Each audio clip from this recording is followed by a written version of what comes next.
नमस्कार दोस्तों, आपका स्वागत है हमारे यूट्यूब चैनल पर। और आज की खबर शिक्षा मित्रों के लिए बड़ी खबर है। संविदा से नियमितीकरण की बात है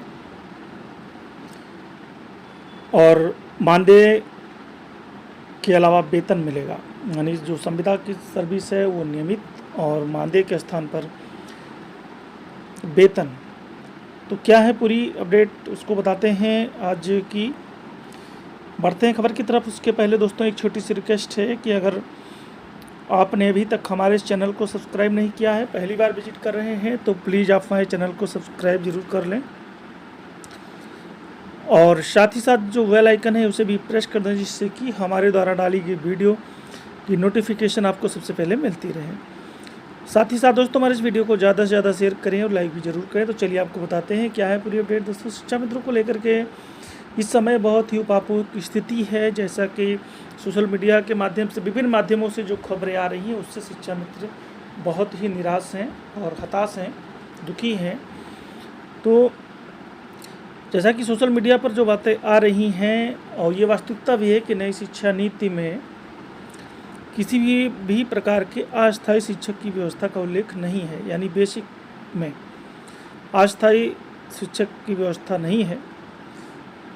और नई शिक्षा नीति लागू होने जा रही है उत्तर प्रदेश में 1 अप्रैल से। हालांकि स्थिति स्पष्ट होगी सरकार बनने के बाद में। 25 मार्च को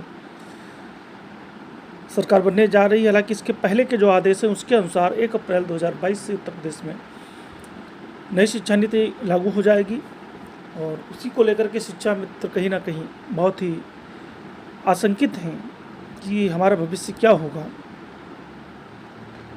तो आपको बता दें कि बेसिक स्कूलों में, यानी प्राइमरी स्कूलों में अस्थायी शिक्षक की व्यवस्था नहीं है। पहली बार शिक्षा मित्रों की जो नियुक्ति हुई थी वो कक्षा 1 और 2 को पढ़ाने के लिए हुई थी, जो कि अभी भी पढ़ा रहे हैं। जो मूल नियुक्ति पहले हुई थी उसमें यही था कि ये कक्षा 1-2 को पढ़ाएंगे। और ये केवल उत्तर प्रदेश का मुद्दा नहीं है, पूरे देश में संविदा शिक्षक हैं।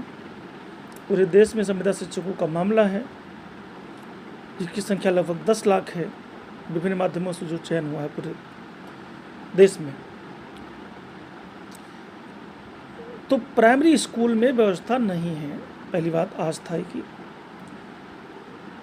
और अब जो है वो कक्षा 1 और 2 को प्री प्राइमरी में रखा गया है। कक्षा 1-2 को प्री प्राइमरी में, नई शिक्षा नीति में, यानी LKG, UKG, नर्सरी और इसके अलावा 1 और 2 इनको रखा गया है प्री प्राइमरी में। प्री प्राइमरी के लिए अभी तक NCT ने कोई भी नियमावली नहीं तय की है, न कोई अर्हता तय की, यानी योग्यता कि प्री प्राइमरी के लिए क्या योग्यता होनी चाहिए।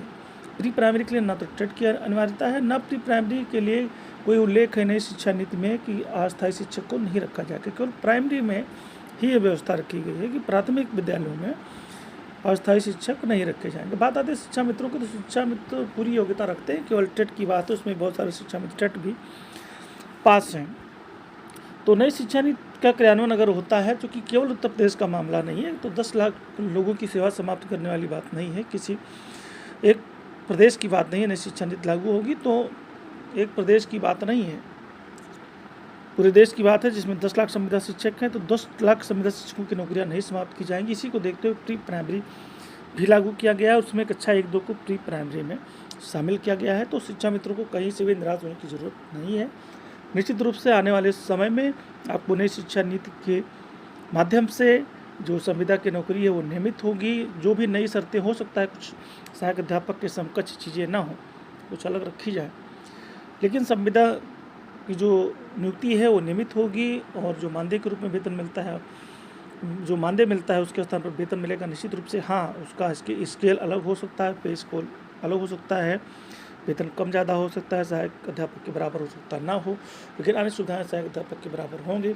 लेकिन कहीं से भी ऐसा नहीं है कि उनके भविष्य अंधकार में है या उनकी सेवा समाप्त होने जा रही है, क्योंकि मामला ये एक प्रदेश का नहीं है। तो इसलिए सभी शिक्षा मित्र से निवेदन है किसी भी प्रकार से हताश न हो, निराश न हो। निश्चित रूप से शिक्षा मित्रों का भविष्य सुरक्षित होगा और उनको नियमित भी किया जाएगा।